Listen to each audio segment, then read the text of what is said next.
Колеги, продовжимо. We continue our working day on the activities of investigations of National Anti-Corruption Bureau of Ukraine, Director of National Anti-Corruption Bureau of Ukraine, Artem Sytnyk. Good afternoon, esteemed representatives of mass media. I'd like to briefly inform you on the results of investigation of some criminal cases made by the National Anti-Corruption Bureau of Ukraine. Every investigation which causes some, which leads to some awareness, to some media campaigns, is important, and I would like to briefly tell you about that, and then if you have questions, I will answer them. First of all, that's the case versus on stealing the money from the mining plant. Yesterday, the detectives of the Bureau, together with the prosecutors of the Specialized National Prosecution Office, informed about suspicion to the director of this mining plant. That's the fifth suspect on this case. On the 20th of April, Martinenko and Perloma were detained. The court liberated them, bailed them out, but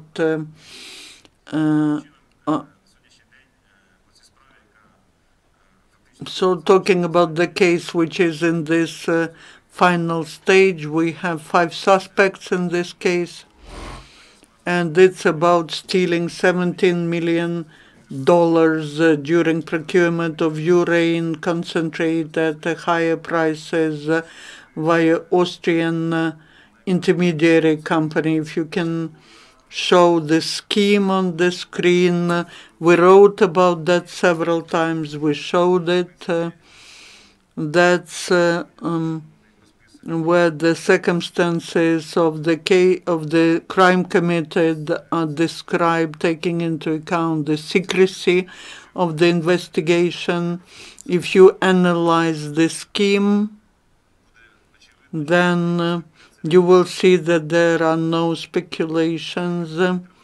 There was quite a lengthy investigation, and unfortunately this investigation shows again how big problem we have in state companies and what money are stolen from have been stolen from state companies. This scheme, such a scheme is quite widespread. Very often they are very similar because they were quite efficient. Those people who were executing these schemes had the immunity, and there was no motivation to change the schemes. Talking about specific figures, 50 cases out of 300 in Anti-Corruption Bureau are on the state companies where such schemes are applied. The sum of losses is about 80 million hryvnias, and that's more than the tranches of the IMF that we receive. As to the prevention measure, the National Anti-Corruption Bureau supports the position of Anti-Corruption Prosecutor's Office in the issue of appealing against the ruling of the court as to prevention measure. And I would like to say that sometime later the emotions will come down, but the evidence that was collected will be still there. I would like to remind to people who are trying to speculate on some violations of Anti-Corruption Bureau, I would like to remind you that the question on this case was asked to Anti-Corruption Bureau starting from February 2017, and we've been saying that we are working on this case. If we wanted to start working in the sphere of PR, all these arrests and detentions will be happening much earlier. But we've mentioned several times that this case is connected to many international instructions to other states, and this communication lasted for almost a year. Parallel to what was happening in Ukraine, we were waiting for the answers from 8 countries of the world. Not always we receive them quickly. Unfortunately, there are countries which do it quickly, there are countries which do it slower. But after we received all the evidence and all the answers, and together with the prosecutors, the detectives made sure that the evidence was sufficient to announce the suspicion. And I would like to say that's not the first time that I hear it. The case is a test for the Bureau. It's a test for our political elite that showed themselves and not from their best side. And when the MPs start personally offending the judge, the prosecutor, I believe that our elite fails this test. And I can say that there are 5 suspects there. Guilt has been established, and the case will be submitted to the court in the nearest future. We spent a lot of time to receive all the rulings which are now discussed by quasi-experts and by different categories of people, those who lobby the interests of some of the suspects. And that is why I would like to say, to negate all these speculations, the Anti-Corruption Bureau, when we see the attempts to manipulate the mentality, when people start saying, talking about the mass violations of human rights, and some people are just distorting the norms of the law. Like there was an accusation that we detained without the ruling of the court, but read the law. That's in Article 208 of the Criminal Code. So to negate that, I would like to say what's happening in this case, what are we planning to do, and there's no specific statement with any violations. I haven't seen any violations, and I can answer each of your questions. As to political persecution, we have 2 ways of defense from the suspicion or accusation. A person either gets sick or they're talking about political pressure. But I would like to remind you that our investigation on this case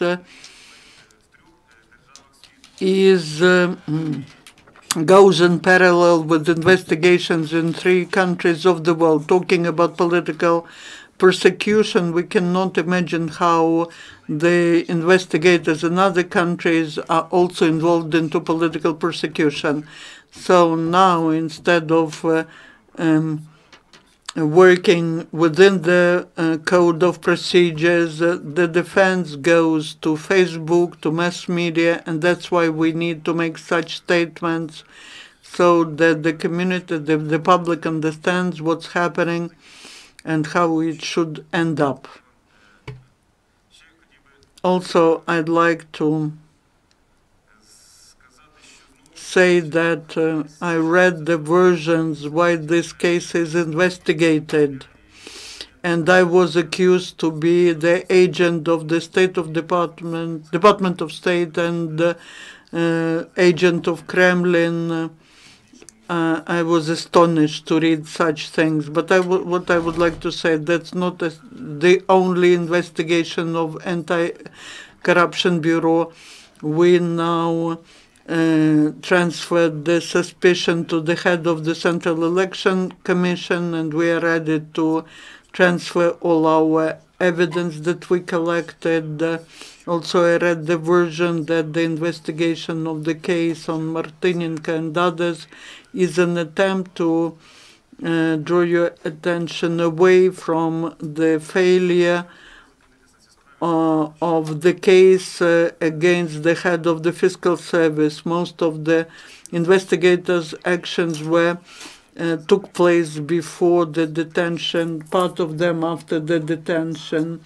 Now, most of the measures which were planned after the detention have been made, and this case will be transferred to the court. And if you were trying to speculate on that, I can say there's a case, there's a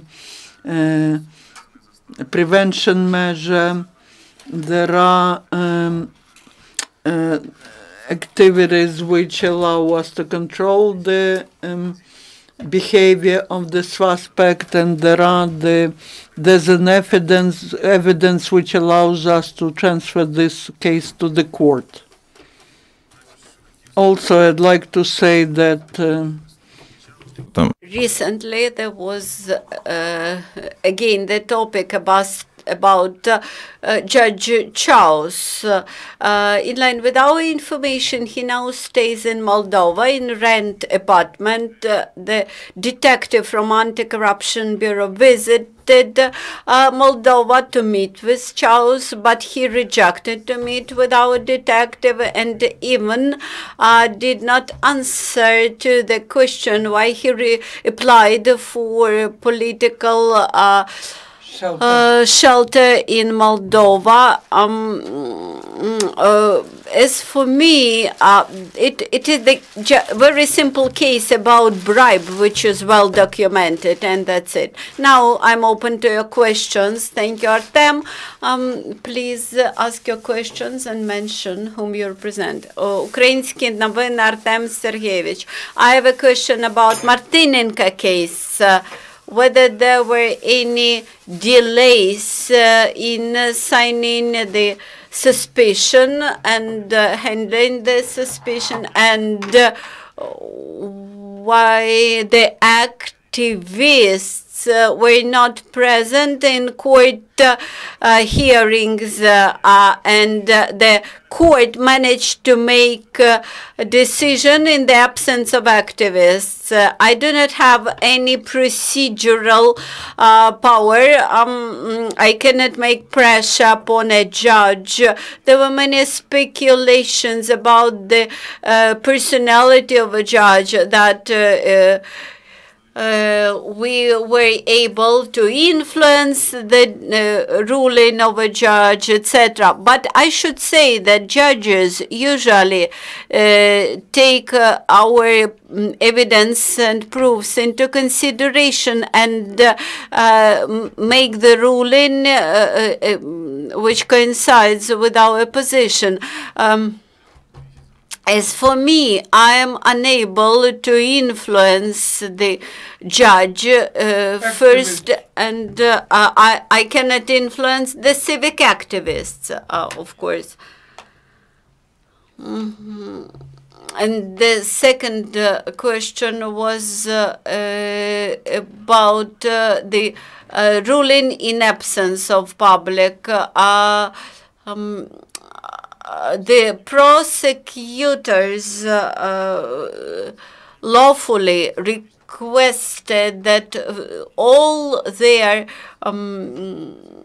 prescriptions had to be implemented because they understood the high profile of that case. And this is just the beginning. So, and the question, who will be the next? I traditionally do not answer this question. I mean the investigation as to the NABU, the documents which were found, whether there is any expertise of the documents carried out, etc. Of course, there will be a set of expertise carried out. And if our detectives will find something, they will submit it to the prosecutor, anti-corruption prosecutor's office. Українська правда, Артем Кравець. What is the name of the fifth suspect in this case that you described? And whether there will be any case about Oleg Lashko and his ownership of a big house? We had received the case about unlawful ownership and unlawful wealth. As for the fifth suspect, I intentionally do not mention his name. Новое время, 1+1. What is with the case on Energat? Why it was not submitted to the prosecutor's office earlier? What is the problem? I do not know what to answer to you. The director of NABU or special anti-corruption prosecutor do not wait drawing lots what case should be chosen. Different group of detectives work on the collecting evidence for each case, and when they collect sufficient amount of evidence, they prepare the case to the prosecutor. So as soon as we have sufficient amount of evidence, we go to the prosecutor, and I cannot answer your question why this or that case goes to the prosecutor's office first. 1+1 TV channel. Would you mention about the case of Hendovsky? What is this stage? I have heard that the suspicion is already formulated. Whether you plan to announce the suspicion very soon, and whether Mr. Hendovsky will manage to escape. We cannot announce the suspicion without the prosecutor's decision, and we just had collected evidence, submitted that set of evidence to the prosecutor's office, and now we are waiting for their action. 112, the question about Onishchenko tapes, whether they were doctored after gas case. Have you heard those recordings? As far as I understand, they were recorded after the gas case, and 90% of the content is how to escape responsibility on the case. I think the objective of that tapes is to politicize the case, but not to make any and just to make political statements to be supported by those tapes. I do not think that the tapes confirm his loud statements.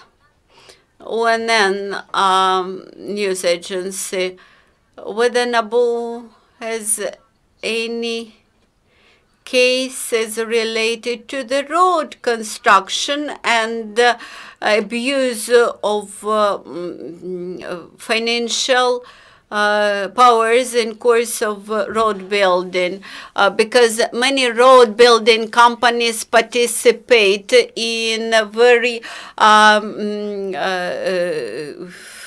precious tenders. We have several such cases. Recently, we met with Mr. Novak, head of Ukrdavtodor, and we coordinated exchange of information in order to create more such cases. NABU civic organization. Before you, we had the Minister of Justice, and we asked a question about that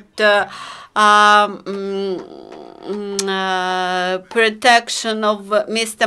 Martynenko by 3 ministers, but he commented that experts should not communicate with the experts. You have mixed together the ministers, experts, and investigators. It's not so easy to distinguish between them. We should prevent conflict of interest when the minister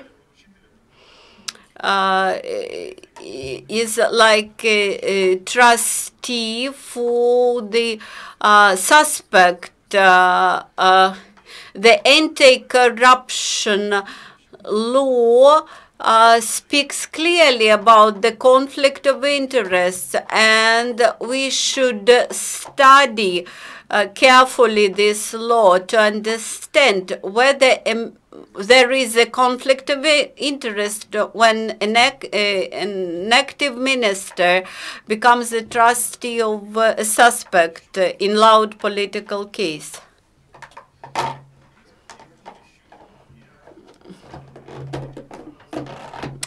I wrote to Mr. Petrenko a letter informing him that there was an attempt of pressure upon experts in course of our anti-financial service case.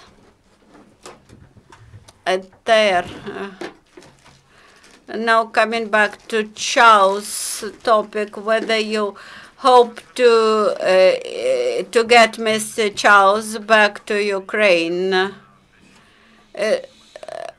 Now we have the appeal on the decision to release him for home arrest, and we will initiate finally the extradition procedure. For me, it's difficult to